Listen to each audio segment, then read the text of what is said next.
Sir ಈಗ PMFME ನಲ್ಲಿ ಒಬ್ಬ ಸಾಮಾನ್ಯ ವ್ಯಕ್ತಿ ಬಂದು ಒಂದು ಲೋನ್ ಅನ್ನ ತಗೋಬೇಕು. ಒಂದು ಮೈಕ್ರೋ ಫುಡ್ ಪ್ರೊಸೆಸಿಂಗ್ ಅಲ್ಲಿ ಸುತ್ತಮುತ್ತ ಯಾವ್ದಾದ್ರೂ ಒಂದು ವಿಭಾಗದಲ್ಲಿ ಅವನು ಆಂಟರ್‌ಪ್ರಿನರ್ ಆಗ್ಬೇಕು ಅಥವಾ ಸ್ವಾವಲಂಬಿಯಾಗಿ ಅವನೊಂದು ಬಿಸ್ನೆಸ್ ಸ್ಟಾರ್ಟ್ ಮಾಡ್ಬೇಕು ಅಂತಂದ್ರೆ ಒಬ್ಬ ಸಾಮಾನ್ಯ ವ್ಯಕ್ತಿಗೆ ರೀಚ್ ಆಗುವಂತಹ ಒಂದು ಸಿಂಪಲ್ ಪ್ರೊಸೀಜರ್ ಏನು? ಓಕೆ. ಈಗ ನೋಡಿ, MSME ಸೆಕ್ಟರ್ನಲ್ಲೇ ಬರುವಂತ ಯಾವುದೇ ಯೋಜನೆ ಆಗಲಿ, PMFME ಯೋಜನೆ ಆಗಲಿ, PMEGP ಯೋಜನೆ ಆಗಲಿ, ಅಥವಾ NLM ಯೋಜನೆಗಳು. NLM ಯೋಜನೆ ಅಂದ್ರೆ ನ್ಯಾಷನಲ್ ಲೈವ್ಸ್ಟಿಕ್ ಮಿಷನ್. ಅದು ರೈತರಿಗೆ ಅಥವಾ ಕೃಷಿಕರಿಗೆ ಸಂಬಂಧಪಟ್ಟಿರುವಂತದ್ದು. ಅದಕ್ಕೆ ಅವ್ರಿಗೆ ಅಗ್ರಿ ಬೇಸ್ಡ್ ಇದು ಪ್ರಾಜೆಕ್ಟ್ NLM ಅಂತಂದ್ರೆ ಅದಕ್ಕೆ ಸಂಬಂಧಪಟ್ಟ ಹಾಗೆ ನಾನು ಬರುವ ಸಮಯದಲ್ಲಿ ಈಗ ಅದನ್ನ ಬಗ್ಗೆ ಕೂಡ ನಾನು ಹೇಳ್ತೀನಿ. ಈ ಒಂದು PMFME ಅಥವಾ PMEGP ಪ್ರಧಾನಮಂತ್ರಿ ಎಂಪ್ಲಾಯ್ಮೆಂಟ್ ಜನರೇಷನ್ ಪ್ರೋಗ್ರಾಮ್ ಅಂತ ಹೇಳ್ತೀವಿ. ಇದನ್ನ ಮನಮೋಹನ್ ಸಿಂಗ್ ಕಾಲದಲ್ಲಿ ಅದನ್ನ ಅವರು ಪ್ರಧಾನಿಗಿದ್ದಾಗ ಇದನ್ನ ಯೋಜನೆ ತಗೊಂಡ್ಬಂದ್ರು. ಇವತ್ತಿಗೂ ಅದು ಅನುಷ್ಠಾನದಲ್ಲಿದೆ, ಕಂಟಿನ್ಯೂ ಅನುಷ್ಠಾನದಲ್ಲಿದೆ. ಯಾವ ಉದ್ದೇಶಕ್ಕೆ ಸರ್ ಆ ಯೋಜನೆ ತಗೊಂಡ್ರು? ಯಾಕಂದ್ರೆ ಎಂಪ್ಲಾಯ್ಮೆಂಟ್ ಜನರೇಟ್ ಆಗ್ಬೇಕು ಅಂತ, ಉದ್ಯಮ ಕ್ಷೇತ್ರ ಬೆಳಿಬೇಕು, ಆಮೇಲೆ ಉದ್ಯೋಗ ಅವಕಾಶಗಳು ಬೆಳಿಬೇಕು, ಎಲ್ಲರೂ ಸ್ವಾವಲಂಬಿಗಳಾಗಬೇಕು, ಮತ್ತೆ ನಿರುದ್ಯೋಗ ಸಮಸ್ಯೆ ಪರಿಹಾರ ಬೇಕನ್ನೋ ಉದ್ದೇಶಕ್ಕಾಗಿ ಈ ಒಂದು ಯೋಜನೆಗಳು ಬಂತು.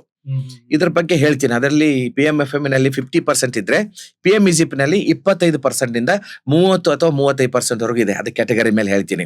ಅಂದ್ರೆ ಜಿಲ್ಲಾ ಮಟ್ಟ, ತಾಲೂಕು ಮಟ್ಟ ಮತ್ತು ಗ್ರಾಮೀಣ ಮಟ್ಟದಲ್ಲಿ ಅಲ್ಲಿದಾವೆ. ಅಲ್ಲಿಗೆ ಒಂದು ಮಹಿಳಾ ಅಭ್ಯರ್ಥಿ ಇದ್ರೆ ಒಂದು 5% ಜಾಸ್ತಿ ಇರುತ್ತೆ. ಅಂದ್ರೆ SC ST ಸ್ಪೆಷಲ್ ಕ್ಯಾಟಗರಿ ಅವರು ಇದ್ರೆ ಅವ್ರಿಗೊಂದು 5% ಪ್ರೋತ್ಸಾಹನ ಕೊಡುವಂತದ್ದಿದೆ ಗ್ರಾಮೀಣ ಮಟ್ಟದಲ್ಲಿ ಇರುವಂತವ್ರಿಗೆ. ಈ ಯೋಜನೆಯನ್ನ ಯಾವಾಗ್ಲೂ ಏನ್ ಮಾಡ್ಬೇಕಂದ್ರೆ, ನಮ್ಮ ಈ PMFME ಯೋಜನೆಗೆ ಒಬ್ಬ ಪ್ರತಿ ಜಿಲ್ಲಾ ಮಟ್ಟದಲ್ಲಿ ಜಿಲ್ಲಾ ಸಂಪನ್ಮೂಲ ವ್ಯಕ್ತಿಗಳಂತ ಇರ್ತಾರೆ, DRPಗಳಂತ ಇರ್ತಾರೆ. ಸೊ ಅವ್ರು ಏನ್ ಮಾಡ್ತಾರೆ, ಅವ್ರ ಹತ್ರ ನಾವು ಯಾವ್ದೋ ಒಂದು ಅಭ್ಯರ್ಥಿ ಬರುವಾಗ ಅವ್ರನ್ನ ಕಾಂಟ್ಯಾಕ್ಟ್ ಮಾಡುವಾಗ ಅಲ್ಲಿ ಆ ಅಭ್ಯರ್ಥಿ ಏನ್ ಮಾಡ್ತಾರೆ, ಅದು DRP ಏನ್ ಮಾಡ್ತಾರೆ ಅಂದ್ರೆ ಆ ಸಂಬಂಧಪಟ್ಟಂತ ಎಲ್ಲ ಡಾಕ್ಯುಮೆಂಟ್ಸ್ ಗಳನ್ನ ತಗೊಂಡು ಅವರಿಗೆ ಮಾರ್ಗದರ್ಶನ ಮಾಡ್ತಾರೆ. ಫುಡ್ ಇಂಡಸ್ಟ್ರಿಯಲ್ಲಿ ಅವ್ರಿಗೆ ಮಾರ್ಗದರ್ಶನ ಮಾಡಿ ಅದನ್ನ ಪ್ರಾಸೆಸ್ ಹೇಗೆ ಆಗತ್ತೆ ಅನ್ನೋ ಬಗ್ಗೆ ಅವ್ರಿಗೆಲ್ಲ ಮನವರಿಕೆ ಮಾಡಿಕೊಟ್ಟು ಬ್ಯಾಂಕಿಗೂ ಆ DRP ಮತ್ತು ಆ ಅಭ್ಯರ್ಥಿನ ಕರ್ಕೊಂಡು ಹೋಗಿ ಭೇಟಿ ಮಾಡಿಸಿ ಅಲ್ಲಿ ಬ್ಯಾಂಕ್ ಮ್ಯಾನೇಜರ್ ಕೂಡ ಈ ಯೋಜನೆ ಕುರಿತಾಗಿ ಮನವರಿಕೆ ಮಾಡ್ಕೊಳ್ಳಿ. ಈಗ ಆಲ್ರೆಡಿ ಎಲ್ಲ ಬ್ಯಾಂಕರ್ಸ್ ಗಳಿಗೆ ಜಿಲ್ಲಾ ಮಟ್ಟದಲ್ಲಿ ತರಬೇತಿಗಳನ್ನು ಕೊಟ್ಟು ಯೋಜನೆಗಳು ಯಾವುದು, PMFME ಯೋಜನೆ ಅಂದ್ರೆ ಏನು, ಅದು ಹೇಗೆ, ಅದೊಂದು ಪೋರ್ಟಲ್ ಇದೆ.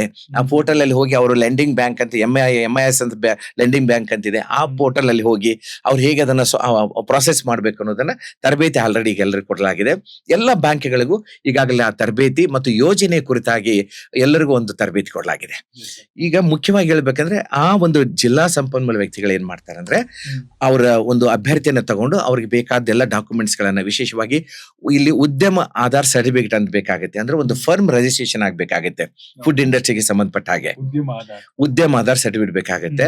ಅದ್ರ ಜೊತೆಗೆ ಒಂದು GST ಮುಂದೆ ಮಾಡಬಹುದು. GST ಸದ್ಯಕ್ಕೆ ಅವಶ್ಯಕತೆ ಇರೋದಿಲ್ಲ, ಬೇಕಂದ್ರೆ GST ಮಾಡ್ಕೋಬಹುದು. ಅದ್ರ ಜೊತೆಗೆ ಒಂದು KYC ಬೇಕಾಗುತ್ತೆ, ಒಂದು ಆಧಾರ್, ಪ್ಯಾನ್ ಇವೆಲ್ಲ ಬೇಕಾಗುತ್ತೆ. ಬ್ಯಾಂಕ್ ನಲ್ಲಿ ಒಂದು ಅಕೌಂಟ್ ಬೇಕಾಗುತ್ತೆ, ಫರ್ಮ್ ಹೆಸರಿನಿಂದ ಒಂದು ಕರೆಂಟ್ ಅಕೌಂಟ್ ಬೇಕಾಗುತ್ತೆ. ಅದ್ರ ಜೊತೆಗೆ ಕೊಟೇಶನ್ ಗಳು ಬೇಕಾಗುತ್ತೆ, ಮಷಿನ್ ಗಳು ಯಾವ್ಯಾವ್ದು ಬೇಕು ಅನ್ನುವಂಥದ್ದು ಬೇಕಾಗ್ತದೆ.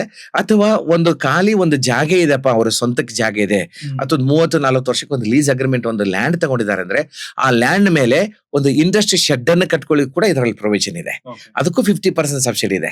ಒಂದ್ ವೇಳೆ ಈಗ ಒಂದು 35 ಲಕ್ಷ ರೂಪಾಯಿದು ಒಂದು ಪ್ರಾಜೆಕ್ಟ್ ಅಂತೇಳಿ ಒಂದು ಉದಾಹರಣೆಗೆ ತಗೊಂಡ್ರೆ, ಇದರಲ್ಲಿ 10 ಲಕ್ಷ ರೂಪಾಯಿದ್ದು ಒಂದು ಶೆಡ್ ಅನ್ನ ಒಂದು ಇಂಜಿನಿಯರ್ ಪ್ಲಾನ್ ಮಾಡಿದ್ರೆ ಅದಕ್ಕೆ 5 ಲಕ್ಷ ಸಬ್ಸಿಡಿ ಬರುತ್ತೆ. ಅಂದ್ರೆ 10 ಲಕ್ಷದಲ್ಲಿ ಒಂದು 20-30 ಜಾಗನಲ್ಲಿ ಒಂದು 34 ಜಾಗದಲ್ಲಿ ಒಂದು ಇಂಡಸ್ಟ್ರಿ ಶೆಡ್ ಅನ್ನ ಹಾಕೊಳ್ಳಿಕ್ಕೆ. ಆಮೇಲೆ ಮಷಿನ್ ಗಳು ಬರುತ್ತೆ. ಅಂದ್ರೆ ಬ್ಯಾಂಕ್ನವರು ಮಷಿನರ್ಗೆ RTGS ಮಾಡ್ತಾರೆ. ಮಷಿನ್ ಅವ್ರು ಬಂದು ಅಲ್ಲಿ ಇಟ್ಟು ಅವ್ರಿಗೆ ಎಲ್ಲ ಟ್ರೈನಿಂಗ್ ಕೊಟ್ಟು ಆ ಮಷಿನ್ ಅನ್ನ ಹೇಗೆ ಆಪರೇಟ್ ಮಾಡ್ಬೇಕು ಅನ್ನೋ ಬಗ್ಗೆ ತರಬೇತಿ ಕೊಟ್ಟು ಅವ್ರು ಬಿಲ್ ಅನ್ನು ಕೊಟ್ಟು ಹೋಗ್ತಾರೆ. ಆ ಬಿಲ್ ಅನ್ನ ಬ್ಯಾಂಕಿಗೆ ಸಬ್ಮಿಟ್ ಮಾಡುವಂತದ್ದು.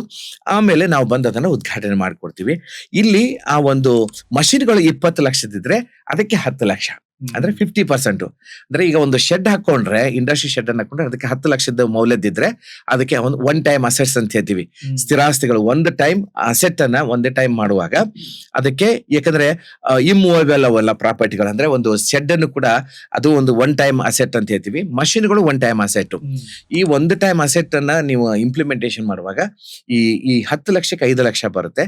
ಮತ್ತೆ ಈ ಒಂದು 20 ಲಕ್ಷ ಮಷಿನ್ಗಳಿಗೆ 10 ಲಕ್ಷ, ಒಟ್ಟಾರೆ 15 ಲಕ್ಷ. ಅಂದ್ರೆ 30 ಲಕ್ಷದ ಈ ಪ್ರಾಜೆಕ್ಟ್ ನಲ್ಲಿ 15 ಲಕ್ಷ ಅಂದ್ರೆ 50% ಸಬ್ಸಿಡಿ ಬರುತ್ತೆ. ಇನ್ನು 5 ಲಕ್ಷ ಏನು ವರ್ಕಿಂಗ್ ಕ್ಯಾಪಿಟಲ್ ಇರುತ್ತೆ, 2 ಲಕ್ಷ 3 ಲಕ್ಷ 5 ಲಕ್ಷ ಬ್ಯಾಂಕ್ ಕೊಟ್ಟಿರುವಂತದ್ದು.